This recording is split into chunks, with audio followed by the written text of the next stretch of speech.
영신이 예배하는 자가 영과 진리로 예배할지니라. 아멘. 사도신경으로 우리 신앙을 하나님께 고백하도록 하겠습니다. 전능하사 천지를 만드신 하나님 아버지를 내가 믿사오며 그 외아들 우리 주 예수 그리스도를 믿사오니 이는 성령으로 잉태하사 동정녀 마리아에게 나시고 본디오 빌라에게 고난을 받으사 십자가에 못 박혀 죽으시고 장사지 살문에 죽은 자 가운데서 다시 살아나시며 하늘로 오르사 전능하신 하나님의 변한 자 계시다가 저로서 산자와 죽은 자를 심판하러 오시리라. 성령을 믿사오며 거룩한 공회와 성도가 서로 교통하는 것과 죄를 사하여 주신 것과 몸이 다시 산 것과 영원히 산 것을 믿사옵나이다. 아멘. 거룩하신 하나님 아버지 감사합니다. 세상 물결이 흉흉하여도 여전한 모습으로 복주시는 주의 아침 주 앞에 나왔습니다. 이스라엘 공동체가 한마음으로 찬양과 경배와 영광을 올려드립니다. 특별히 집에서 온라인 예배를 예배자들을 이끌어 주셔서 하나님이 기쁘게 받으시는 예배가 되도록 도와주시옵소서.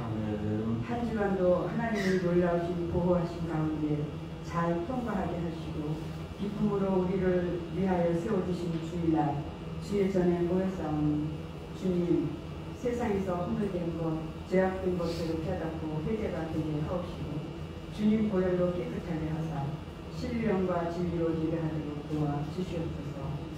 코로나로 인하여 세상에 흘러 떠내려가지 않도록 주님 든든히 붙잡아 주시옵소서. 힘쓰고 애쓰며 하나님을 찾는 위에 줄이고 목마른 자가 되어서 언제나 어느 때나 푸른 초장 맑은 물가로 일하시는 하나님을 늘 신뢰하며 감사로 주님께 영광을 돌리는 예수나비 온 성도가 되게 하여 주시옵소서. 피곤함, 공고함, 모든 어두웠던 것들이 태양이 비추면 안개가 사라진같이 깨끗이 거치고 회복과 새로운 주 하나님의 은혜로 충만하여서 또 하루하루를 힘있게 살아가도록 주님 인도하여 주시옵소서. 2021년 교회를 위한 기도입니다. 은혜와 믿음이 충만한 교회, 착하고 충성된 성도들이 넘치는 교회, 너그럽고 여유로운 교회, 멋지고 우아한 교회, 섬기고 베푸는 교회, 주님께 그 영광 돌리는 교회, 꽃차향기 예수향기를 마시는 교회, 구원 테마가 형상화된 교회, 말씀의 플랫폼이 가동되는 교회가 되게 하여 주시옵소서. 두 번째로 성도를 위한 기도입니다. 큰 믿음으로 충만한 성도, 착하고 충성된 성도, 직분을 힘껏 감당하는 성도, 형통하고 번성하는 성도, 여유롭고 여유로운 성도, 멋지고 우아한 성도, 사랑하고 섬기는 성도, 주님께 큰 영광 돌리는 성도가 되게 하여 주시옵소서. 목사님을 위하여 기도합니다. 성령과 능력이 충만하게 하옵소서. 유능하고 유창하게 하여 주시옵소서. 창조 한국의 사명을 이루게 하여 주시옵소서. 말씀이 콘텐츠 제국을 세우게 하옵소서. 영적, 물적, 인적 자원을 무한히 공급하여 주시옵소서. 테마 거래소를 세워나가게 하여 주시옵소서. 연말 사역과 출판 사역이 확산되게 하여 주시옵소서. 24가지의 기도 제목을 주셔서 감사합니다. 하나하나 이루시며 열매 맺게 하시는 바라보며 감사를 드립니다. 이제 하나님 아버지 말씀 집중하여 잘 듣고 지키게 하여 주시옵소서. 예수님 이름으로 기도합니다. 아멘.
에베소서 1장 11절 모든 일을 그의 뜻의 결정대로 일하시는 이의 계획을 따라 우리가 예정을 입어 그 안에서 기업이 되었으니 너희가 나를 택한 것이 아니요 내가 너희를 택하여 세웠나니 너희가 그 은혜를 인하여 믿음으로 말미암아 구원을 얻었나니 이것이 너희에게서 난 것이 아니요 하나님의 선물이라. 그러나 내가 나된 것은 하나님의 은혜로 된 것이니 내게 주신 그의 은혜가 헛되지 아니하여 내가 모든 사도보다 더 많이 수고하였으나 내가 한 것이 아니요 오직 나와 함께 하신 하나님의 은혜로라. 아멘. 405장 찬양 하나님께 올려드립니다.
하나님 말씀 마태복음 1장 1절로 3절 말씀에 아브라함과 다윗의 자손 예수 그리스도의 계보라. 아브라함이 이삭을, 이삭이 야곱을, 야곱이 유다와 그 형제들을, 유다는 베네스와 세라를, 살몬은 라합에게서 보아스를, 보아스는 룻에게서 오벳을, 오벳은 이세를, 이세는 다윗을 낳으리라. 다윗은 우리아의 아내에게서 솔로몬을 낳고 예수 그리스도의 혈통, 육체적인, 육신적인 혈통에 관한 말씀으로 마태복음 1장 1장 신약 성경을 시작하고 있습니다. 구시대의 하나님의 약속, 태초에 하나님 천지를 창조하시느니라. 이 말씀으로 구시대의 약속이 시작되었고 신시대의 약속은 마태복음 1장 1절 아브라함과 다윗의 자손 예수 그리스도의 족보를 다루고 있습니다. 예수님은 아브라함, 이삭, 야곱, 유다의 자손이면서 동시에 보아스라는 사람의 후손이기도 하십니다. 보아스의 어머니는 이방 여인 기생 라합이었고요. 아내는 이방 여인 청산가부 룻이었습니다. 한참 지나서 보아스는 다윗 왕의 정조부가 됩니다. 오늘은 보아스의 신앙에 대해서 좀 다뤄보려고 합니다. 여러분, 다윗이나 유다나 아브라함만큼 거론되진 않지만 이스라엘 역사에서 상당한 비중을 차지하고 있는 사람이 보아스입니다. 오늘 보아스를 통해서 하나님께서 우리에게 주시는 은혜를 받기를 원합니다. 여호수아서 6장에 보면 이에 백성을 외치고 제사장들은 나팔을 불며 백성이 나팔 소리를 들을 때 크게 소리를 외치며 성벽이 여리고 성벽이 무너져 내린지라. 백성이 밖에 앞으로 나가 그 성에 들어가서 그 성을 점령하고 그 성 안에 있는 모든 것을 온전히 바치되 여호수아가 그 땅을 정탐한 두 사람에게 이르되 그 기생 라합의 집에 들어가서 너희가 그 여인에게 맹세한 대로 그와 그에게 속한 모든 것을 이끌어내라 하며 라합이라는 여자가 여호수아의 여리고 성 점령시에 등장을 하게 되고 이 두 정탐꾼이 들어가서 라합의 모든 집안의 가수들을 끌어내는 걸 볼 수 있습니다. 여호수아 6장 23절 25절 말씀에 정탐한 젊은이들이 들어가서 라합과 그의 부모와 그의 형제와 그에게 속한 모든 것을 이끌어내고 또 그의 친족도 다 이끌어내어 그들을 이스라엘 진영의 밖에 두고 여호수아가 기생 라합과 그의 아버지의 가족과 그에게 속한 모든 것을 살렸으므로 기생 라합이 오늘까지 이스라엘 중에 거주하였으니 이는 여호수아가 여리고를 정탐하러 보낸 사자들을 숨겨주었음이더라. 이방인 기생 라합은 이스라엘의 두 정탐꾼이 무사히 기왕할 수 있도록 물심양면으로 도와주었습니다. 자기의 목숨까지 걸면서 도와주었죠. 그래서 그 결과적으로 자기 가족들을 다 살릴 수 있었을 뿐만 아니라 친척들, 뭐 사촌이나 오촌 이런 친척들까지도 다 살릴 수 있었습니다. 여리고 무너지는 상황에서도 특별하게 보호를 받을 수 있었죠. 그랬을 뿐만 아니라 이제 살아남았으니까 이스라엘 백성들과 함께 거주하는 그런 기회를 얻게 됐습니다. 그러던 중에 라합은 이스라엘 남자, 아마 족장이었을 것입니다. 젊은 족장 살몬을 만나서 결혼을 하게 되고 보아스를 낳았습니다. 보아스는 어릴 때부터 이런 어머니, 이방 여인이었어요. 그렇죠? 아마 이스라엘 언어를 잘 했을지 모르겠어요. 아마 언어도 서툴었을 거예요. 그렇죠? 그럼에도 불구하고 아마 화통했을 거예요. 그리고 아마 긍정적이었겠죠. 그렇죠? 자기 술집에서 술 팔면서도 온 가족을 다 먹여 살리는 그런 업적 같던 여자였기 때문에 화통했고 또 긍정적이었고 적극적이었을 것입니다. 자기 이런 어머니를 보면서 보아스가 자랐을 것입니다. 이런 어머니로부터는 이스라엘과 함께 하시는 하나님에 관한 소문을 듣고도 내가 어떻게 믿었을 뿐만 아니라 이 하나님을 선택하고 이 하나님과 함께한 이스라엘 백성들을, 이스라엘 군사들을 선택하는 이 용기를 가지고 실질적으로 실천에 옮겼을까 하는 이런 것을 자꾸자꾸 듣고 배웠을 것입니다. 그리고 자기 아버지로부터는 자기 가문에 조상으로부터 주어진 그런 신탁, 하나님 말씀을, 약속의 말씀을 듣고 믿었을 거다. 저는 그렇게 생각합니다. 여러분, 하나님이 신탁을 주셔도요, 주 후대로 내려올수록 어떻습니까? 아브라함과 이삭에게 주셨는데 밑으로 내려오면서 점점 그게 약해지면서요, 하나님이 계속해서 나타나서 너는 말씀하시고 이런 것보다는 이미 그 가문에 주어진 신탁이 있지 않습니까? 하나님 약속의 말씀, 그게 그냥 자손에게도 이어지면서 전달되어지면서 그 믿음을 가문 전체가 갖도록 하는 이런 방식으로 하나님께서 역사하시는 것을 볼 수 있습니다. 개별적으로 만나시기도 하시지만 그 가문에 임해 있는 그 말씀이 계속 유효하기 때문에 그냥 지키면 되는 것이죠. 보아스는 이런 부모님의 환경 속에서 믿음을 키우면서 자랐을 것입니다. 룻기 2장 1절 3절 말씀에 나오미의 남편 엘리멜렉의 친족으로 유력한 사람이 있었으니 그 이름 보아스라. 보아스라는 뜻이 유력자라는 뜻입니다. 베들레헴 일대의 그 동네에서 유력한 사람이 있었던 그 사람은 보아스였던 것이죠. 모압 여인 룻이 나오미에게 이르되 원하건 내가 밭으로 가서 내가 누구에게 은혜를 입으면 그를 따라서 이삭을 주겠느냐 하니 나오미가 내 따라 갈지어다. 가서 베른 자를 따라 밭에서 이삭을 줍는 우연히 엘리멜렉의 친족 보아스의 밭에 이르렀더라. 이렇게 말씀하고 있습니다. 여러분, 보아스가 있고 보아스는 위로 쭉 계보를 타고 올라가면 아브라함까지 나오죠. 그렇죠? 이 보아스 옆에 붙어있던 친척 한 사촌이나 뭐 오촌 정도 됐을 거예요. 이 친척이 엘리멜렉이라는 사람이었어요. 이 엘리멜렉도 쭉 위로 타고 올라가면 아브라함이 나오고 이삭이 나오고 야곱이 나오게 되는 거예요. 이런지 동네 베들레헴에서 살아가고 있다가 나오미는 남편을 잃고 두 아들을 잃고 이방 여인 며느리 룻만 데리고 다시 자기 고국으로 베들레헴으로 되돌아왔던 것이죠. 그래서 이삭을 주로 며느리를 보내게 됩니다. 룻 2장 4절 7절 말씀에 마침 보아스가 베들레헴에서부터 와서 베는 자들에게 이르되 여호와께서 너희와 함께 하시기를 원하노라. 여호와께서 당신에게 복 주시기를 원하나이다. 베는 자들을 그들이 사내게 이르되 이 누구의 소녀냐? 이는 누구의 소녀냐? 하니 베는 자를 그들이 사니 대답하여 이르되 나오미와 함께 모압 지방에서 돌아온 모압 소녀입니다.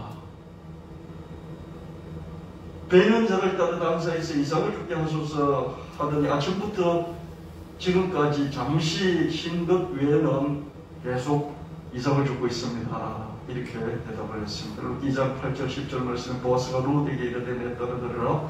이삭을 주우러 다른 곳으로 가지 말고 여기서 떠나지 말고 나의 소녀들과 함께 있으라. 그들이 베는 박터를 보고 그들을 따르라.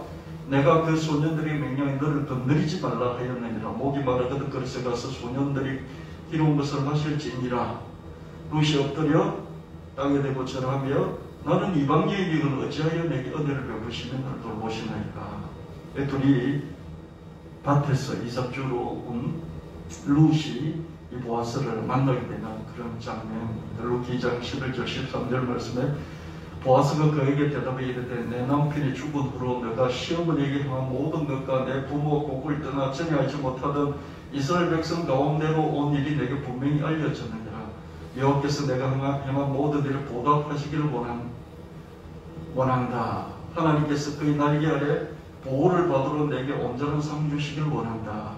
룻이 이르되 내 주여 내가 당신께 은혜 있기를 원하나니 나는 당신의 하녀 중 하나와도 같이 못하오나 당신이 하녀를 위로하시고 마음을 기쁘게 하는 말씀을 하셨나이다 하니라. 열심히 일을 하면서 뭔가 살아보려고 적극성을 띠고 있는 이 룻을 보고 보아스는 유력자 유지였던 보아스는 은혜를 베풉니다. 그 은혜에 대해서 그냥 감사하는 마음만 같이 갖고 있지 않고 감사하는 마음을 적극적으로 표현을 하는 걸 볼 수 있습니다. 이 표현을 하니까 어떻습니까? 네 행실은 다 들려서 이렇게 알고 있다. 그러니까 걱정하지 말고 여기서 계속 이삭을 죽도록 하라. 이렇게 서로 소통, 피드백 주고받는 그런 것들이 있으면서 관계가 이어지기 시작하는 것을 볼 수가 있습니다. 이런 모습에서 보아스는 아마 자기 어머니의 모습을 연상했을 수도 있을 것입니다. 못 살겠다 하지 않고 그 상황 가운데서도 살아보려고 뭔가 돌파구를 찾아나가는 이스라엘 백성들이 여리고로 들어와서 여리고를 하나님 함께 무너뜨리면 지금까지 이 출애굽해서 여리고까지 오는데 수많은 왕들을 물리치고 연전연성을 거두면서 지금 여리고성 앞에까지 밀어닥쳤는데 조금 지나면 여리고성도 멸망하고 우리도 죽을 텐데 그 상황에서도 살 길을 찾아 나섰던 그 어머니 라합의 라이프 스토리를 들으면서 자랐던 이 보아스는 이 모압에서 이 시아버지 읽고 또 자기 남편 읽고 시아주버니까지 읽고 늙은 시모 따라서 여기까지 뭔가 살 길을 찾아서 돌파구를 여겨가는 이 청성가부 룻의 모습과 자기 어머니의 모습이 오버랩되면서 뭔가 새로운 어떤 감정을 느꼈지 않을까 그런 생각이 듭니다. 식사할 때 보아스가 룻에게 이리로 와서 떡을 먹으면 내 떡 조각을 초에 찍어라. 룻이 곡식되는 자 곁에 앉으리 그가 볶은 곡식을 주매 룻이 배불리 먹고 남더라. 보아스가 자기 손녀들에게 명령하여 이르되 곡식당 사이에서 죽게 하라. 책망하지 말라. 곡식 다발에서 조금씩 뽑아버려서 죽게 하고 꾸짖지 말라. 이게 특별하게 뭔가 알지 못하도록 해서 은혜를 베푸는 것을 볼 수 있습니다. 여러분 인생을 살아가는데 첫 번째 필요한 것이 뭐냐면 노력하지 않으면 살아갈 수가 없어요. 여러분 인간을 동물이라고 그러잖아요. 동물 움직인다 이런 말이지 않습니까? 그래서 인간은 계속해서 움직여야만이 살아갈 수 있습니다. 모태에서 태아가 이렇게 움직이게 되겠죠. 움직일 때 어머니는 아이가 살아있는 것을 알게 됩니다. 그때부터 움직임이 시작돼서 죽을 때까지 숨을 쉬면서 숨을 거두게 되는 것이죠.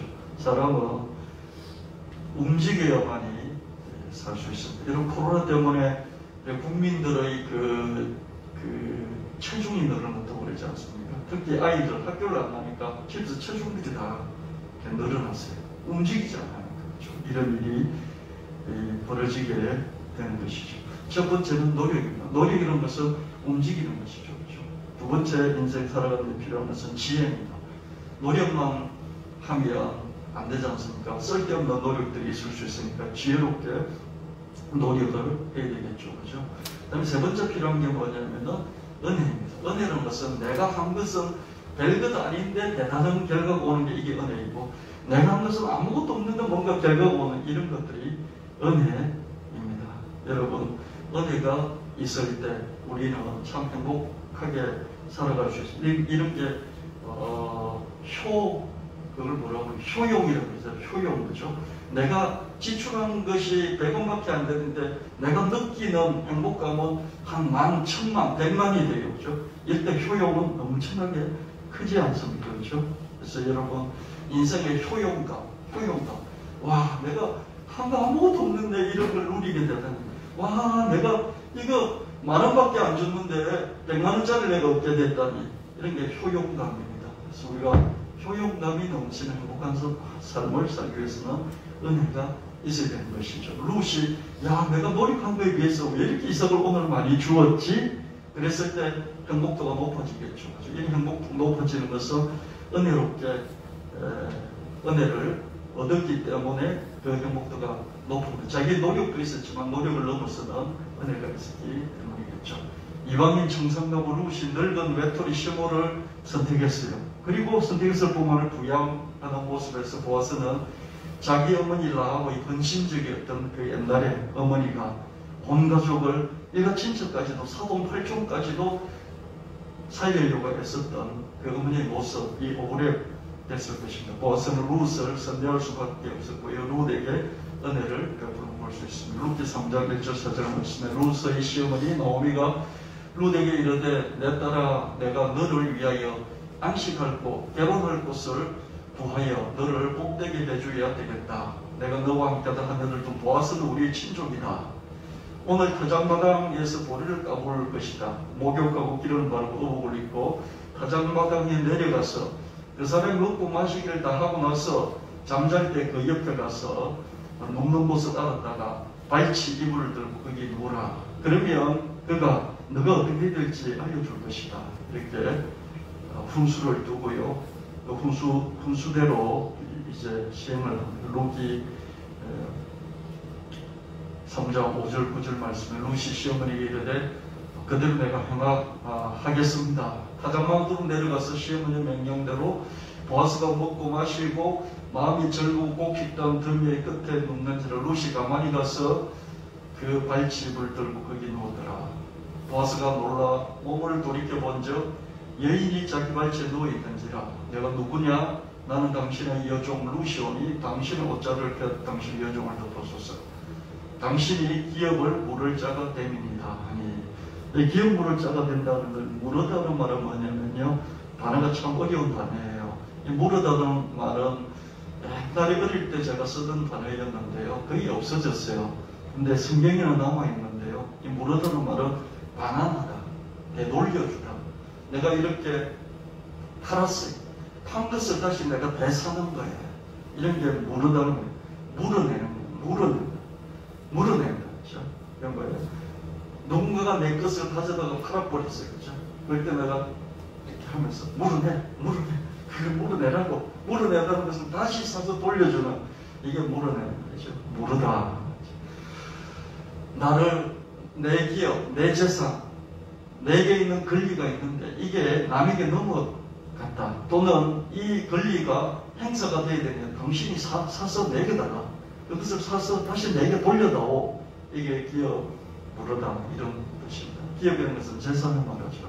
이 재산은 그 당시에는, 옛날에는 재산이라고 하면 땅밖에 없습니다. 땅을 내가 나의 권리인 내 땅을 당신이 사서 다시 내게 주시오, 이런 뜻이죠. 그 말은 뭐냐면 땅을 사서 당신이 내게 돌려주고 그리고 나를 당신의 아내로 맞이해서 아이를 낳고 그 아이를 이 땅 주민의 이름으로 이 아이가 가문을 이어갈 수 있도록 해달라. 그럼 당신은 뭐예요? 그냥 씨바지가 아니라 뭐예요? 씨를 주는 사람이란 거죠. 당신 그냥 나에게 씨만 줘. 그럼 나는 내 시아버지와 내 남편의 이름을 쭉 이어갈 테니까 너는 씨만 주고 그리고 내 갖고 있는 이 땅을 사서 내게만 줘. 이런 요구예요. 어려운 부탁이죠. 그가 이르되 내 딸아 여호께서 내게 복주시기를 원하노라. 너가 가난하든지 부하든지 젊은 남자를 따르지 아니하였노니 너가 베푼 인여가 처음부터 나중에 다하도다. 그리고 이제 내 딸아 두려워하지 말라. 내가 내 말대로 내게 다 행할 것이다. 너가 현숙한 여자인 줄을 이 나의 성읍 백성이 다 알고 있다. 그렇지만 기업 물을 자이긴 하다. 그렇지만 기업 물을 자로서 나보다 더 앞순위의 사람이 있어. 나보다 더 앞순위의 사람이 있기 때문에 이 사람에게 물어봐야 돼. 이렇게 말합니다. 보아스는 룻의 지위나 재산 형편을 따지지 않고 심성을 보고 신앙을 보고 행실을 봤습니다. 룻이 어린 남자를 찾지 않고 늑수구리한 자기를 선택한 데 대해 보아스는 감격을 하는 걸 볼 수 있습니다. 아마 룻이 청성가부인데 그죠? 일찍 아주 어릴 때 아마 17살, 16살 때 결혼해가지고 한 20살 때쯤 남편을 잃었을 그런 나이인 것 같습니다. 아직 20살 뭐 그런 나이인 것 같아요. 그래서 왔는데 보니까 재혼을 해달라고 부탁을 하는데 보니까 이 남자는 아마 40대 후반이든지 최소한 40대 아마 더 많이 늙었으면 50대 초반이었을 수도 있습니다. 그런 자기 입장에서 볼 때는 이 여자가 젊은 가난한 부자든지 젊은 남자를 선택하지 않고 자기에게 이런 청을 넣은 것에 대해서 감격을 한 것이죠. 사실 룻이야말로 이방인이자 청성가부였어요. 그래서 사실은 보잘것없었죠. 보아스는 베들레헴의 유격자였습니다. 마음만 먹으면 얼마든지 젊은 처자를 구할 수 있을 것이에요. 그럼에도 불구하고 보아스는 이 사회적인 그런 기준과 다르게 이 청상가부, 그것도 이방 여자인데도 청상가부인 이 여자에 대해서 이렇게 호감을 갖게 된 것을 볼 수가 있습니다. 이 호감을 갖게 된 건 몇 가지 이유가 있겠죠, 그죠? 심성이라든지 뭐 이런 것들 행실을 봤을 것이고 이 여자에게서 이상하게 자기 어머니의 그 모습이 오래되는 그런 게 있었지 않을까 그런 생각이 듭니다. 루키 3장 13절 말씀에 이 밤에 여기 머무르라. 아침에 그가 기업 물을 자의 책임을 내게 이행하려 하면 좋으니 그가 그 기업 물을 자의 책임을 행할 것입니다. 내 앞순위의 사람이 하겠다 그러면 그 사람이 하면 돼. 그러면 너가 거기 따라가면 돼. 근데 만약 그 사람이 자기 책임을 이행하지 아니한다면 내가 반드시 하나님의 살아계심을 두고 맹세하는데 내가 책임을 너에게 다 이행하겠다. 이렇게 약속하는 것을 볼 수 있습니다. 룻기 4장 1절 3절 말씀에 보아스가 성문으로 올라가서 거기 앉아 있더니 마침 보아스가 말하던 기업 물을 자가 지나가는지라. 보아스가 이 일순이 사람에게 이르되 아무개 이리로 와서 앉으라니 그가 와서 앉아 보아서 그 성읍 장로 10명을 청하여 이르되 당신들이 여기 앉으라 하니 그들이 앉을 보아스가 그 기업 물을 자에게 이르되 모압 지방에서 돌아온 나아미가 우리 형제 엘리멜렉의 소유지를 팔려함으로. 여러분 보세요. 나오미가 왔는데 아무것도 없이 혈혈단신으로 청성가부 며느리 하나 데리고 왔어요. 그러면서 살아가야 될 것 같습니까? 자기들이 다 팔아버렸던 논밭 전답이 있는데요. 이 전답을 팔아버리면 50년 후에는 되돌려줘야 되는데, 그죠? 그럼 떠났던 기간이 만약 10년이라면 10년치를, 그죠? 10년치를 사갔던 사람에게 물어주고, 그죠? 물어주고 나머지 부분을 자기가 사올 수 있잖아요. 팔았는데 이스라엘은 사용권만 있지 소유권이 없어요. 토지를 팔았어요. 그럼 50년 후에는 되돌려 받을 수 있어요. 근데 10년 동안 썼으니 어떻습니까? 40년 어치의 돈만 물어주면 다시 사올 수 있잖아요. 그죠? 지금 어떤 형편인지 모르겠어요. 나오미의 형편이. 여하튼 이 내 땅, 원래 내 땅이었던 거, 우리 남편 땅이었던 거, 내 아들 땅이었던 거, 이거 사달라는 거죠. 사대 아무나 사는 게 아니고요. 아무나 사는 게 아니고 원래는 동생들이 샀어요. 형이 죽으면 동생이 그것을 사서 형수한테 사서 줘야 됐어요. 근데 지금 다 죽고 없으니 어떻습니까? 가장 가까운 친척, 사촌일 수도 있고, 그죠? 그런 친척이 사서 돌려주는 거죠. 근데 지금 보아스에게 부탁한 거죠. 가까운 친척이 있죠. 근데 보아스보다 한 발 앞서서 그런 권리를 가지고 있는 그 나오미 남편과 가까운 친척이 한 명 있는 것이죠. 그에게 사달라고 이렇게 부탁을 했습니다. 내가 여기 앉은 이들과 내 백성 장로들 앞에서 그것을 사라고 내게 말하여 알게 한다. 만일 내가 대사 주면 그것으로 끝나겠지만 네가 대사 주지 않으면 내게 과연 알게 하라. 너 다음은 나의 권리인데 그 외에는 물을 자가 없어. 그랬더니 그 1순위 사람이 내가 그걸 사겠다 이렇게 말합니다. 보아스가 말하되 너가 나오미의 손에서 그 밭을 산다면 곧 죽은 자의 아내 모압 여인 룻에게 사는 것이야. 나오미의 남편, 나오미의 아들, 나오미의 남편에게서 나오미의 아들에게서 사는 것이야.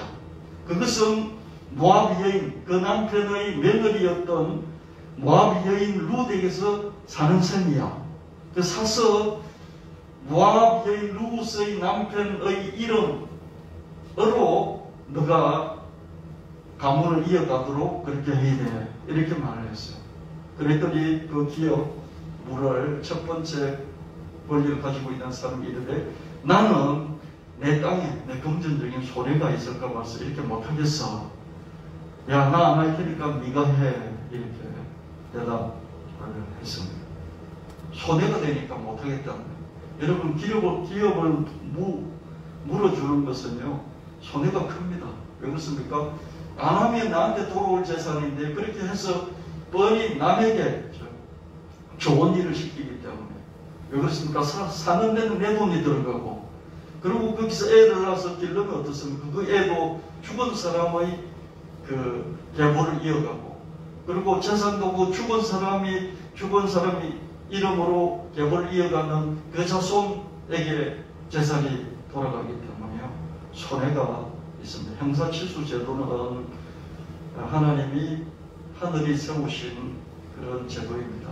남편이 일찍 죽어버려서 어떻게 평생 살아갈 길이 없기 때문에 밑에 동생이나 친척, 가장 가까운 친척이 그 형수를 취하여서 애를 낳고 그 애가 그 죽었던 그 남편의 이름으로 계속해서 가문을 이어가도록 하는.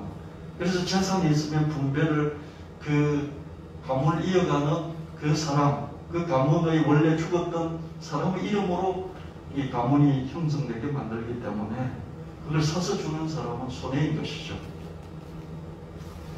옛적 이스라엘 중에는 모든 것을 물거나 교환한 일을 확정하기 위하여 사람이 그의 신을 벗어 그의 이웃에게 주더니 이것이 이스라엘 중에 증명하는 전례가 된지라. 이에 그 기업물을 잡아 보아스에게 이르되 내가 너를 위해 사라 하고 그의 신을 벗은지라. 내가 권리가 있는데 권리를 포기하겠다, 너에게 양도하겠다, 그런 뜻으로 신을 벗어서 상대방에게 던져서 줍니다. 이게 오늘날 이스라엘에서도 이런 관습이 남아있다고 하는데, 여러분, 이 보아스의 시기는요, 예수님 탄생하신 2000년 전, 그 전의 1000년, 그러니까 한 3000년 전의 이야기입니다. 여러분 보세요. 이게 3000년 전의 이야기라는 거예요. 그럼 3000년 전이면 우리나라는요, 단군 고조선 시대, 고조선. 삼국시대도 아니에요. 삼국시대도 아니라고요. 여러분, 삼국시대의 글들을 읽으면 이해할 수 있겠습니까? 삼국시대의 활동 상황을 적은 게 삼국사기나 삼국유사잖아요. 삼국사기, 삼국유사는 고려시대에 쓰여졌어요. 여러분들이 삼국사기나 삼국유사의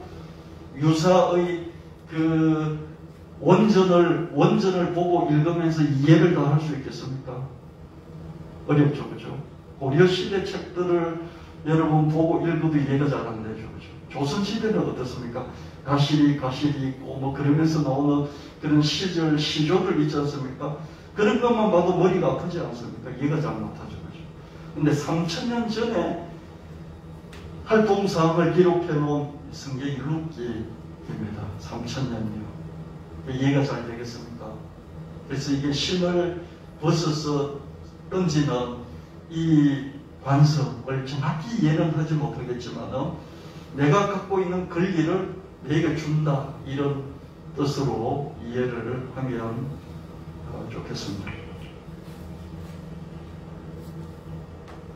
보아스가 장로들과 모든 백성에게 이르되 내가 엘리멜렉과 기련과 말로에게 있던 모든 것을 나오미의 손에서 3일에 너희가 오늘 증인이 되었다. 나오미의 남편이 엘리멜렉이고요, 나오미의 두 아들이 기련과 말론인데 세 사람 다 죽었어요. 죽고 나서 이제 모압이 다시 고국으로 되돌아와가지고 자기가 갖고 있는 땅 문서인데 어떻습니까? 텅텅 빈 문서 같아요. 완전히 자기가 다 딱 지고 있는 100% 권리가 있는 땅이라기보다는요, 팔고 가가지고 이제 50년 중에서 몇 년은 상대방이 산 사람이 쓰고 나머지 것은 값을 치르고 사서 다시 돌려달라는 거예요. 근데 나오미는 룻은 돈이 없으니까 넘기기 안 되니까 누구 보고 사달라는 거예요? 보아스 보고. 이거 다시 내 땅 다 사줘. 사달라는 건 뭐예요? 이 며느리를 네가 취해서 우리 집안의 이름을 이어가도록 해줘. 이런 부탁이에요. 제정신인 사람은 이거 안 해요. 이런 거 안 해요. 또 말론의 아내 모압 여인 룻을 사서 나의 아내로 맞이하고 그 죽은 자의 기업, 이 말론이죠, 그렇죠? 말론의 기업을 이 말론의 이름으로 세워. 말론의 이름이 그의 형제족과 그곳 성문에서 끊어지지 않게 하며 너희가 오늘 증인이 되었느니라 하니. 지 이름을 이어가는 게 아니라, 보아스가 지 이름을 이어가는 게 아니라 이 룻의 남편이었던 죽은 남편 말론의 이름을 이어가도록 내가 하기 위해서 재산을 다시 다 사서 이 가문에 돌려주겠다. 이 일에 너희들이 증인이 되었다. 이렇게 말하는 걸 볼 수 있습니다. 엄청난 결단인 것을 볼 수 있습니다. 보아스는 룻의 시댁의 가까운 친족으로서 형사치수의 간섭에 따라 룻의 시댁의 이전 재산을 전부 다 사서 룻의 시댁에 되돌려 줬습니다. 그리고 자식을 낳으면 그 자식을 룻의 시댁의 이름을 이어갈 수 있도록 하겠다. 그렇게 했습니다. 보아스는 그만큼 자기 재산을 잃게 되고 또 자기 이름이 아니라 룻의 시댁의 이름이 이어지는데도 왜 이런 결정을 내렸을까요? 보아스는 이방인 기생이었던 자기 어머니 라합을 닮은 이방인 청산가부 룻에게서 왠지 모르게 끌리는 애정을 느꼈을 것입니다. 그렇지 않나요? 자기 어머니와 유사한 부분들이 있죠. 이방인이라는 거. 그렇죠? 그리고 온 가족 일가 친척을 먹여 살릴 수 있는 사람이 자기 어머니밖에 없었는데 여기도 이 다 죽어서 망해버린 이 가문을 살릴 수 있는 사람이 이방 여인 이 룻밖에 없었다는 거예요.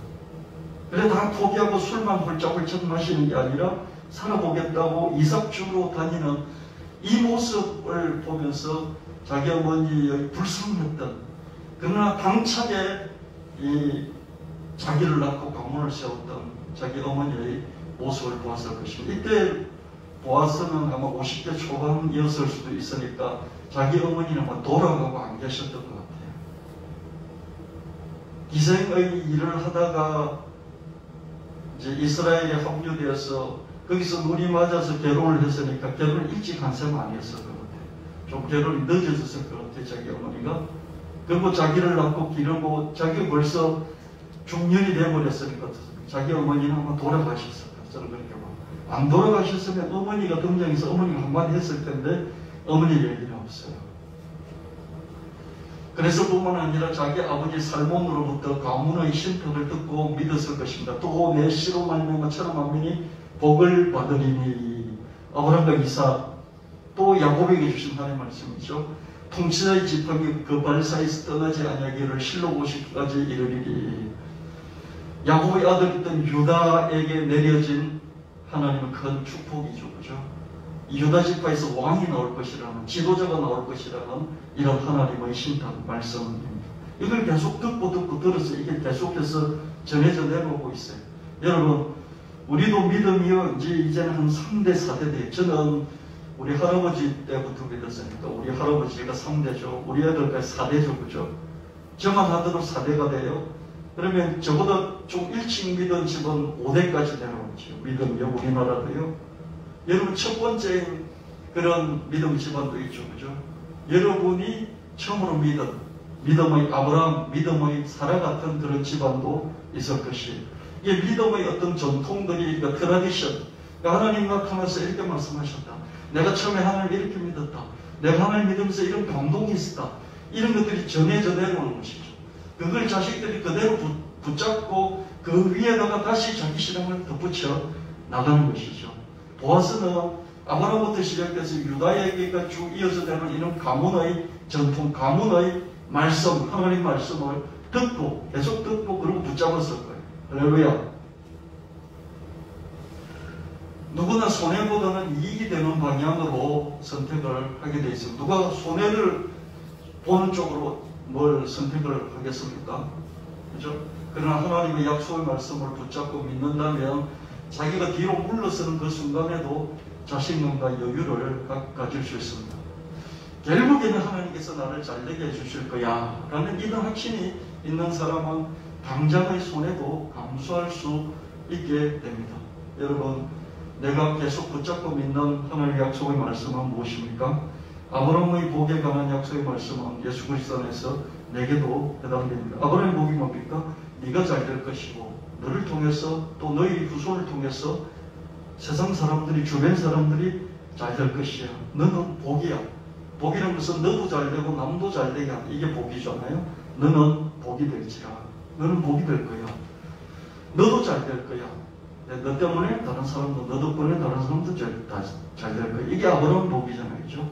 이 아브라함의 복이 어떻습니까? 내가 예수 그리스도를 믿으니까 예수님 안에서 내 복이 되는 것이죠. 여러분, 최소한 성경을 믿으면서 이 예수 그리스도의 족보를 믿으면서 예수 그리스도께서 십자가의 저주를 당하신 그 저주는 끊어져 버리고 이 아브라함의 복이 내 것이 된다는 이 확실한 믿음을 갖게 되시길 예수님 이름으로 축원합니다. 갈라디아서 3장 13절 14절 말씀에 예수께서 저주를 대신 받은 바 되사 아브라함의 복이 내게 미친다. 이 확실한 말씀을 붙잡으시고, 그럼 아브라함의 복이 뭐냐?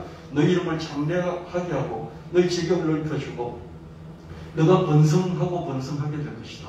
그럴 뿐만 아니라 너와 내 씨로 말미암아 천하 만민이 복을 받게 될 것이다. 이 두 가지잖아요. 아브라함 복이라는 게 자기와 자기 후손이 잘 되고, 그럴 뿐만 아니라 남들도 너 때문에 너 덕분에 잘 되는 거야. 여러분, 기복신앙이라는 것이 좋아요. 복을 구하는 것이죠. 그죠? 좋은 거예요. 근데 자기만 잘 되도록 하면 어떻습니까? 아브라함의 복의 절반밖에 안 되죠. 그죠? 그렇지 않습니까? 아브라함의 복의 절반은 나와 내 후손이 잘 되는 거예요. 나머지 절반은 뭡니까? 나와 내 후손 덕분에 천하 만민이 복을 받게 되는 것이죠. 여러분, 기복신앙을 하되 나도 잘 되고 나 덕분에 다른 사람도 잘 되기까지 하는 기복신앙이라면 이건 사회성이 있는 거예요. 할렐루야. 복을 구하되 개인적인 걸로 멈추지 않고 이 복이 사회적인 차원으로 흘러가도록 하는 것이죠. 아브라함의 복은 사회적인 복입니다. 그렇지 않습니까? 내 개인적인 복을 받고 이 개인적인 복에서 머물지 않고 나 때문에, 나와 내 후손 덕분에 내 이웃이 천하 만민이 온 사회가 잘 되는 이 사회성을 가지고 소셜한, 퍼스널한 이 하나님 복이 소셜한 하나님의 복으로 함께하는, 이게 아브라함의 복인 것을 볼 수 있습니다. 그래서 여러분 늘 기도하실 때요, 마음을 조금 넓히시면 돼요. 기도를 조금 넓히면 돼요. 어떻게 해요? 하나님, 저에게 복을 주셔서 저와 저 자손이 잘되게 하시고 천대 만대까지 복을 받게 하시고, 그럴 뿐만 아니라 저만 잘되면 뭐 하겠습니까? 하나님 저와 저희 후손들 덕분에 세상 사람들도 다 복을 받게 해주세요. 내 복이, 내 큰 복이 다른 사람에게도 미치게 해주세요. 일단은 우리 집안 식구들에게 미치고, 그리고 주변 사람들에게 미치고, 일가 친척에게 미치고, 그럴 뿐만 아니라 사회에, 전 세계에 미치는 그런 복이 되게 해주세요. 이렇게 기도를 넓혀놓으면 됩니다. 여러분, 넓히면 돼요. 처음부터 넓히면 돼요. 마음을 넓혀놓고 기도를 넓혀오면 되는 것이죠. 아브라함의 복이라는 것이 이런 것입니다. 이 복이 확실하게 예수 그리스도 안에서 우리에게 있는 줄 믿습니다.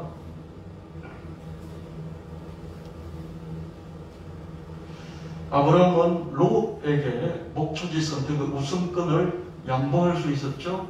이삭은 양보할 때 어땠습니까? 목초지가 늘 부족했어요. 그죠? 목초지가 늘 부족하고 또 우물이 늘 부족했어요. 그래도 우선권을 넘겨버렸어요. 이삭은 아비멜렉에게 자기가 정착하고 있던 정착지를 물려주고 우물을 물려주고 양보하고 떠날 수 있었습니다. 야곱은 자기 오너였던 라반에게 바보같이 어리석어 보이는 이런 제안을, 연봉 협상 제안을 할 수가 있었고요.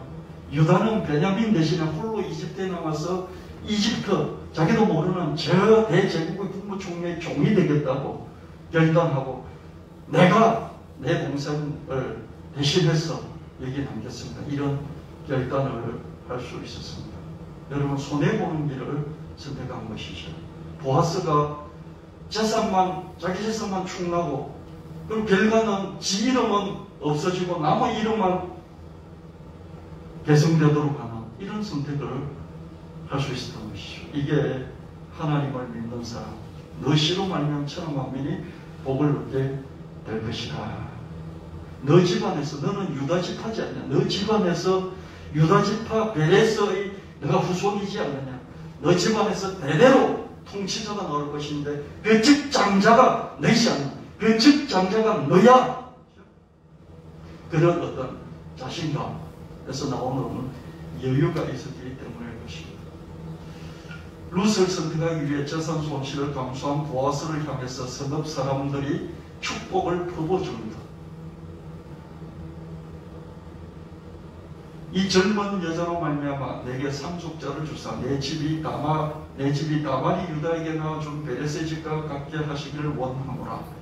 보아스는 룻을 선택해서 친족의 이름을 이어주려고 재산 손실을 감수했고요.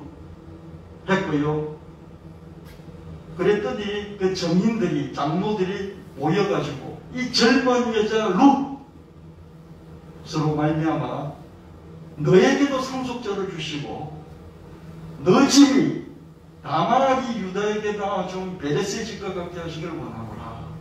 이렇게 축복하는 것을 볼 수 있습니다. 이 젊은 가부를 누가 선택했으니 이 젊은 가부에게서 자식을 낳아서 그 젊은 가부의 남편의 이름을 이어가게 할 뿐만 아니라 너에게도 상속자를 줘서 너 집이 번창하게 하시되, 유다가 며느리한테서 쌍둥이를 낳았듯이 유다가 뜻밖의 전혀 생각하지 않았는데 며느리한테서 쌍둥이를 낳아서 그 쌍둥이 중에 하나인 베레스가 우리 집안, 너 집안의 조상이지 않는 이 베레스처럼 너도 늙어막하게 장가를 갔으니 너 집안이 번창하기를 축복한다.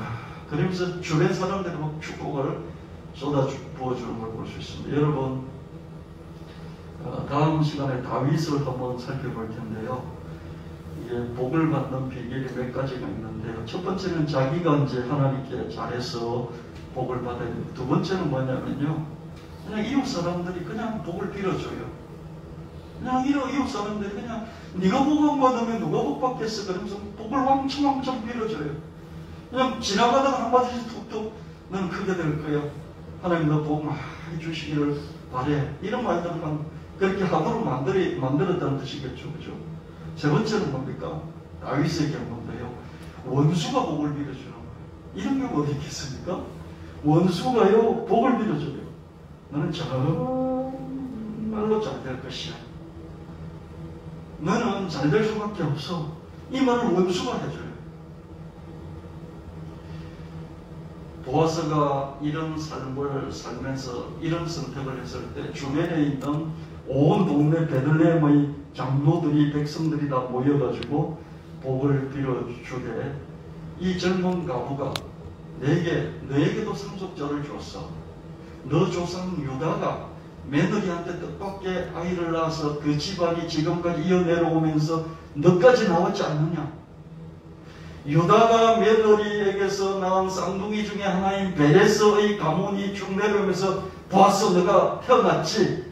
그런 것처럼 너 대가 끊길 뻔했는데 너 어머니가 너를 낳아서 길러서 여기까지 라하고 어머니가 너를 낳아서 여기까지 너가 왔는데 너 대가 끊어질 것 같았는데 아직도 장가를 못 가고 내 이 여자를 만났으니 이 여자한테서 유다가 며느리한테 애를 얻었듯이 너도 이 여자한테서 애를 얻었어. 그 애가 너희 가문을 번성시키기를 원한다. 이렇게 축복을 해줬습니다. 그래서 여러분 자기도 이렇게 해달라고 여러분 기도하실 뿐만 아니라요. 여러분 지금은 소확행 시대잖아요. 행복하지 않으면 막 견딜 수가 없는 게 지금 시대예요. 어떻게든지 행복해야 돼요. 지금 이 시대의 그 트렌드가 그래요. 행복해야 돼요. 견딜 수가 없어요. 그리고 행복하되 자기가 행복한 거예요. 내가 행복하면 되는 것이지 남까지 행복시켜야 될 의무가 없어요. 그래서 희생이니 헌신이니 하는 이런 말들이 많이 가치가 떨어진 그런 시대입니다. 내가 행복하되 내 후손까지 내 일가 친척까지 행복함 그런 것까지도 여러분 의식을 확장하세요. 기도의 제목을 넓혀놓고 여러분의 의식을 마음을 넓혀놓고 그렇게 하시길 바랍니다. 그리고 주변 사람에게요 용돈을 주든지 맛있는 걸 사주면서 이렇게 나를 축복해달라. 이렇게 나를 축복해달라. 너 별 볼 일 없는 인간이지만 하나님 내게 복을 줬어. 이렇게 큰 집안이 되게 해주시라고 이렇게 복을 빌어주세요. 복을 빌어달라고 주변에 부탁도 하시고요. 그럼 누군가가 지나가는 말로 복을 빌어주더라도 에이 쓸데없는 말하고 있네 라고 하지 말고 그거지가 지나가면서 복을 빌어주더라도 그 빌어주는 복을 확 잡고 아멘! 이라고 하는 그런 믿음의 적극성을 가지게 되시기를 예수님 이름 축원합니다. 마땅히 복을 빌어줄 자가 빌어주는데도 그냥 아무렇지도 않고 아무 감동도 없고 감사도 없고 그래서 하나님 은혜를 사모하는 것도 없고 그렇게 하지 마시고요. 복을 한번 빌어주면 그걸 붙잡고 자기 것으로 알고 그리고 하나님 앞에 당당하게 이렇게 주시라고 내가 아니라 이렇게 복을 빌어주는 걸 내가 받았으니 이대로 이루어달라고 그렇게 하시는 여러분의 적극성이 있게 되시기를 예수님 이름으로 축원합니다. 축원합니다. 깨어야 됩니다. 의식이 깨어서 의식이 깨닫는 건 뭐예요? 깨닫는 것은요 의식이 깨어 있다는 것은요 일단 깨트려져야 깨어지는 것입니다. 깨닫는 게 뭐예요? 깨닫는 어원은 쪼개다는 뜻인 것 같아요. 쪼개다. 의식이 막 똘똘 뭉쳐 있는데 쪼개져서 넓혀져야 되는 것이죠. 지금 나는 이런 고정관념으로 이런 개념으로 딱 정해져 있어요. 내 마음과 생각이 이렇게 딱 정해져 있어요. 근데 깨닫는 건 뭐예요? 깨어있다는 건 뭐예요? 깨닫는 깨트리다는 뜻입니다. 깨트려서 넓혀버리는 것이죠. 여러분 성장통이라는 게 있지 않습니까? 성장하면 살이 찢어지잖아요. 깨트려지는 것, 찢어지는 것이죠. 의식이 나만 그러다가 그죠? 내 행복 그러다가 내 자손 천대까지 행복 그러면서 의식이 깨어져서 확장되고 기도자복이 깨어져서 확장되는 것이죠. 기복신앙이라는 것이요 자기와 자기 가족밖에 모르는 것을 기복신앙이라고 해요. 근데 아브라함의 복은 어떻습니까? 너 이름이 창대하게 될 것이다. 그럴 뿐만 아니라 너를 통해서 천하 만민이 복을 얻게 될 것이야. 이게 아브라함의 복입니다. 하나님은 퍼스널한 측면의 복과 함께 소셜한 복을 동시에 말씀하셨어요. 이게 하나님이십니다. 우리도 이 아브라함을 복 주신 하나님의 전통을 따라서 우리도 그렇게 마음을 먹고 의식을 확장시키고 그리고 그런 깨달음 속에서 깨어서 기도할 수 있는 우리가 될 수 있어야 되겠습니다. 그렇게 올 한 해 동안 하시는 기도할 때마다 그런 기도로 그런 마음으로 무장하는 저와 여러분 되시기를 예수님의 이름으로 축원합니다. 재산 손실을 감수하면서 친족의 이름을 남겨주려고 했는데 친족의 이름을 남겨줬어요. 여러분 기억하시죠? 그죠? 이 룻기에 보니까 친족의 이름 누가 나왔습니까?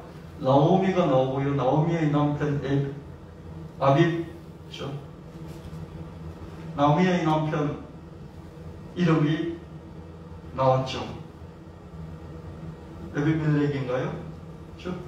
나오미의 남편 이름이 이렇게 쭉 성경에 기록되어 있었고요. 이 또 룻의 남편이 누굽니까? 말론이죠. 그죠? 말론의 이름이 기억돼서 우리에게 남겨져 내려오고 있습니다.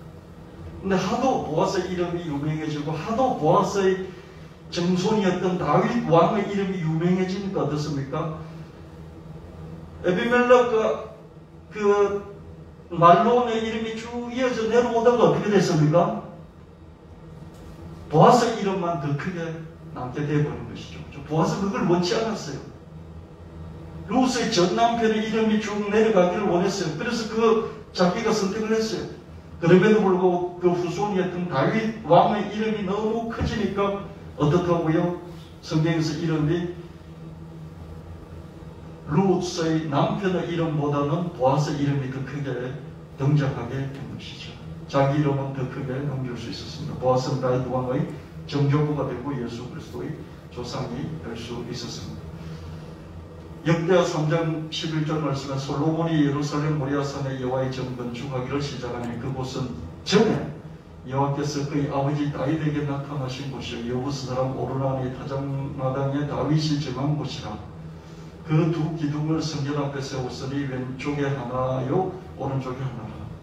오른쪽 것은 야긴이라 부르고 왼쪽 것은 보아스라 불렀더라. 여러분 다윗이요 성전 설계를 너무 원했어요. 그래서 모든 준비를 다 했어요. 그리고 아들에게 물려주면서 네가 성전을 세우라. 하나님 앞에 성전을 세우라. 그렇게 유언을 남겼어요.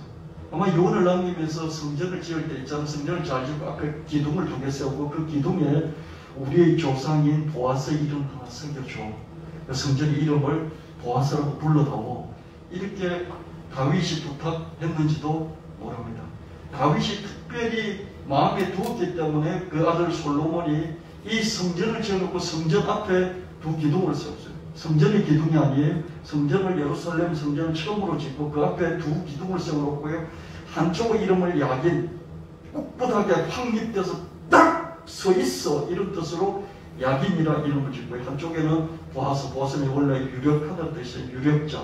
보아스는 이름을 그 기둥 이름으로 이렇게 불렀던 것을 볼 수가 있습니다. 세월이 많이 흘러 보아스의 고손자 솔로몬은 예루살렘 성전을 세우고는 그 성전 앞에 2 기둥을 세우고 그 기둥 중의 하나를 자기의 할아버지였던 보아스라고 이름을 불러줬던 것을 볼 수 있습니다. 보아스의 이름이 아브라함이나 유다나 이 정도까지는 레벨이 아니더라도요. 이렇게 자기 후손이었던 다윗이 높여서 그 이름을 알려지도록 했던 것을 볼 수가 있습니다. 자기의 어머니는 이방인 기생 라합이었고요. 자기의 아내라고도 볼 수 없죠. 그렇죠? 그냥 자기가 씨가 돼서 그 씨를 남겨주려고, 이어주려고, 남의 이름으로 자기 씨를 남겨주려고 선택했던 그 여인이 이방 경상나무 루시였습니다.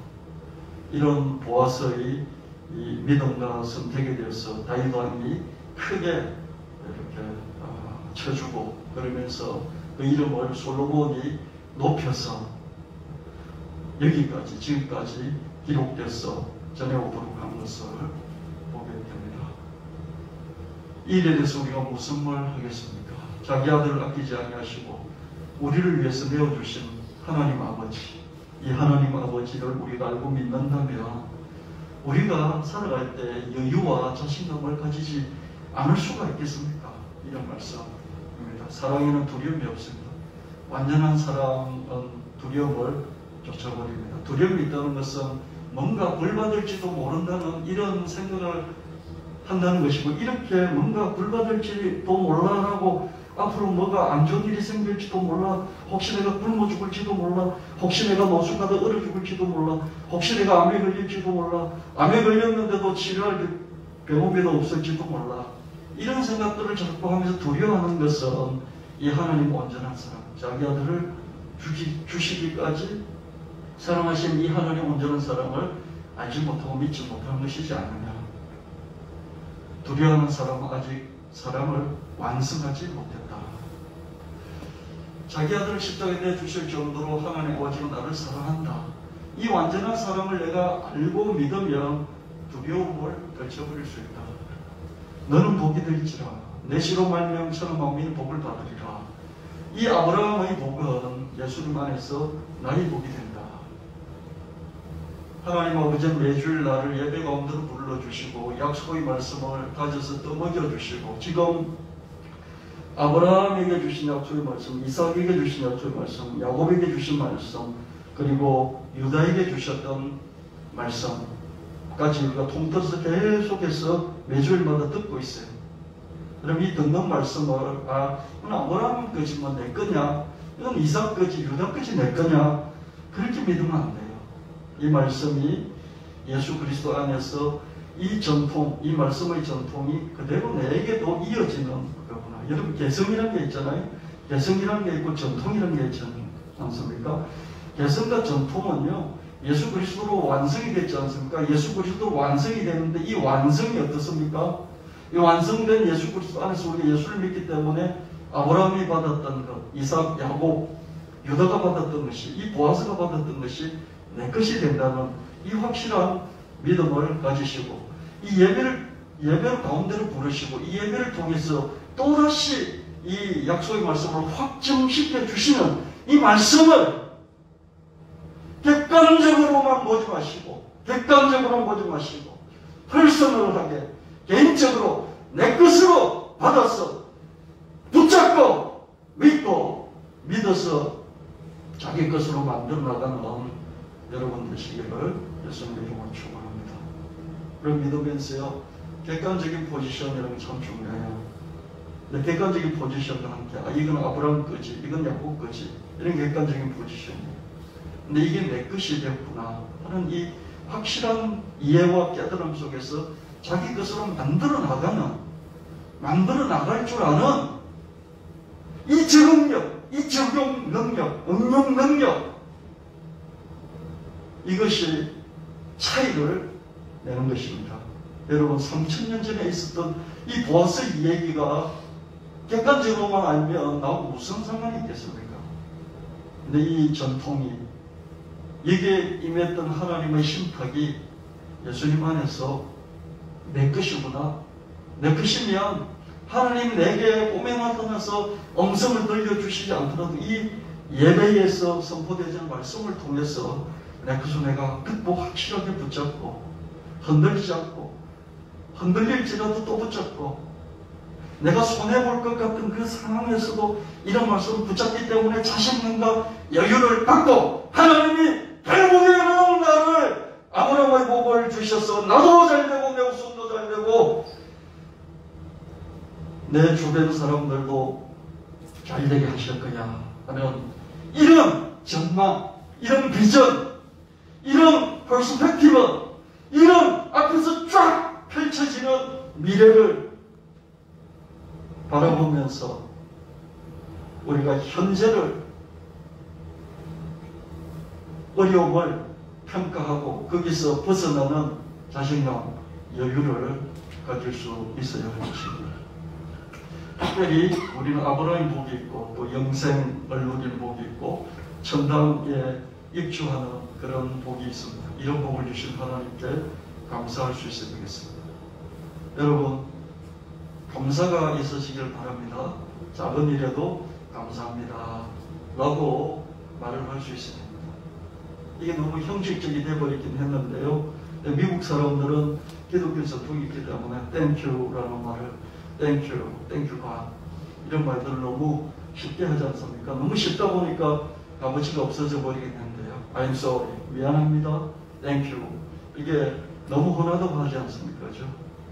네, 저와 여러분들이 감사하다는 말을 잘 못해요.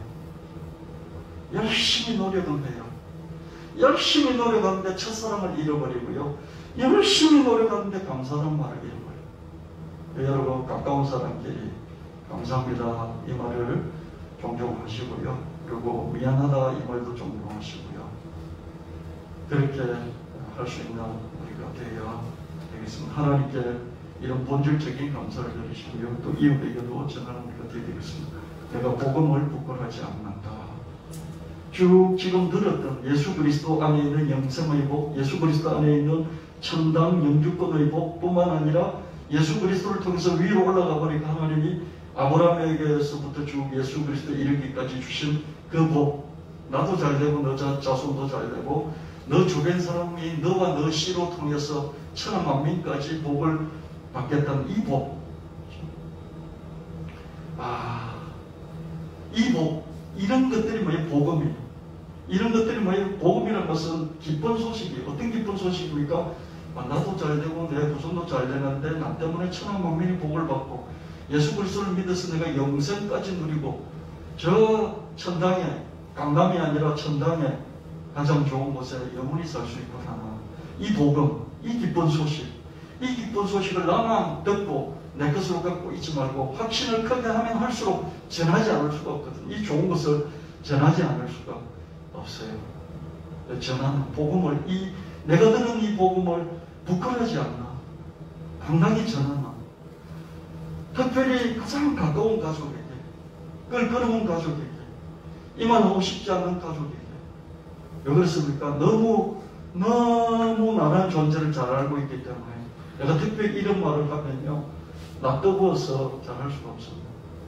그러나 가장 가까운 가족이 늘 남아있는 것, 특별히 연세가 되신 부모님들은요, 언제 돌아가실지 몰라요. 그래서 꼭 이 말을 해야 됩니다. 옛날의 아버지가 아니에요. 옛날의 어머니가 아니에요. 지금은 많이 달라져 있어요. 기력이 없어요. 그리고 안에 고집들도 그죠? 많이 사라져 있어요. 고집이 상당히 사라져 있어요. 옛날 고집 그대로가 아니에요. 혈기가 많이 남아있지 않고 혈기도 많이 사라져 죽어 있어요. 고집도 옛날 고집을 그대로 부리는 게 아니에요. 나는 그런 생각만 갖고 있는 거예요. 그래서 그냥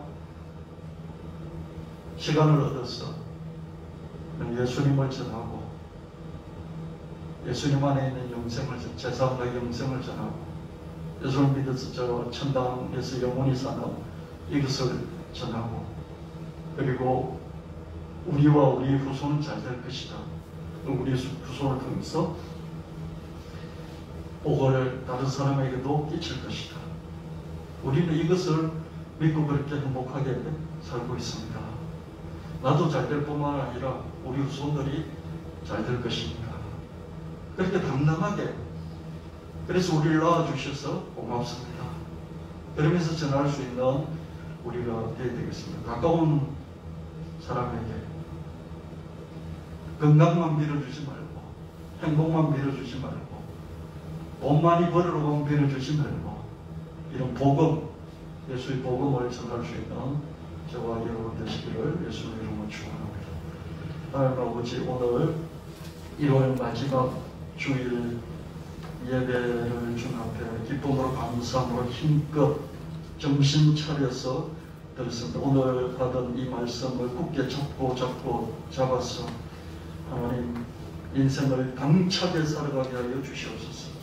막다른 골목에서도 하늘 후퇴하는 상황에서도 자신감을 갖고 여유를 갖고 먼 미래의 파노라마가 어떻게 펼쳐지는지를 하나님 바라보면서 살아가는 우리가 되게 하여 주시옵소서. 예수님 이름으로 구하옵나이다. 아멘. 90장 부르시면서 영혼을 하나님께 드리도록 하겠습니다. 90장입니다.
하나님 아버지, 이 어려운 상황 속에서도 예배당에 나와서 하나님 앞에 예배하는 이 시간 갖게 해주셔서 감사합니다. 작년 말부터 올 초의 일일까지, 오늘 1월 마지막 주 예배일까지 코로나19 사태로 인해서 많이 어려웠습니다. 하나님, 그런 형편 중에서도 하나님께서 아브라함의 복을 주셔서 나와 내 집안이 잘되게 하실 뿐만 아니라 이 사회까지 복을 끼치는 내 자신이 되게 하심을 믿고 감사를 드립니다. 하나님, 살아가면서 열심히 알바도 하고 직장생활도 하고 또 사업도 하여서 하나님 소득을 올리게 하시니 감사합니다. 어려운 중에서도 일자리를 잃은 사람들이 있고 또 매출이 너무 떨어져서 생계가 곤란한 사람들도 있는데 하나님, 이렇게 생계를 이어갈 수 있도록 은혜를 베풀어 주셔서 감사를 드립니다. 여기서 멈추지 않고 더 하나님 주셔서 지경을 넓혀 주시고 복의 복을 더하여 주실 뿐만 아니라 하나님 복이 사이로 뻗어나갈 수 있도록 우리를 크게 하나님 이끌어 주시고 또 우리 교회를 그렇게 사용해 주실 줄 믿습니다. 감사함 드립니다. 부여금금, 성교구, 구제연금, 건축금 드립니다. 하나님 11조 헌금 드립니다. 하나님 드린 수를 기억하시고 억만배로 때를 따라서 가장 좋은 때에 갚아 주시옵소서. 그렇고 없인 우리 주 예수 그리스도 이름으로 간절히 축복하고 기도합나이다. 아멘.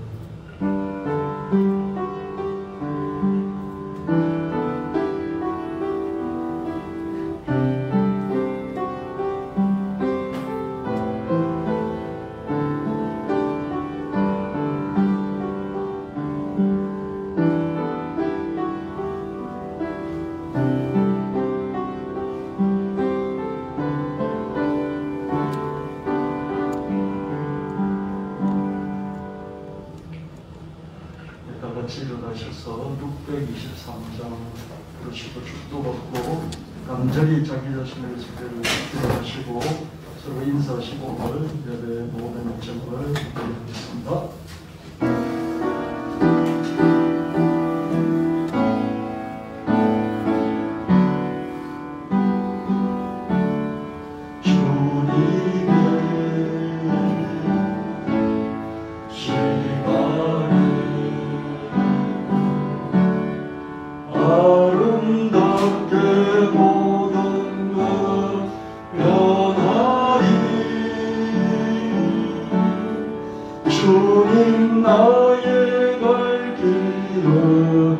인도하여 주시니 주의 뜻을 따라서 살리라.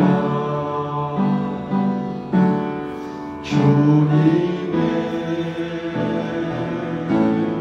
시간에 아름답게 모든 것 변하리. 나의 정성 다하여 주를 찬송하오니 주의 뜻을 이루어 주소서.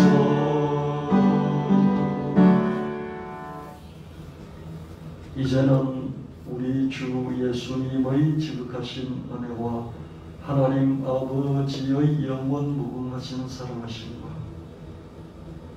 우리에게 아브라함의 복이 있음을 깨닫게 하시고 믿게 하시고 끝까지 아브라함의 복을 살게 하시다가 저 영원한 천당으로 끝까지 우리를 견인하여 주시는 성령 하나님의 이끄심이 오늘 예배를 드린 성도들 위에, 산지사방에 흩어진 성도들 위에, 서울청년교회 위에 영원히 함께 하실지어다.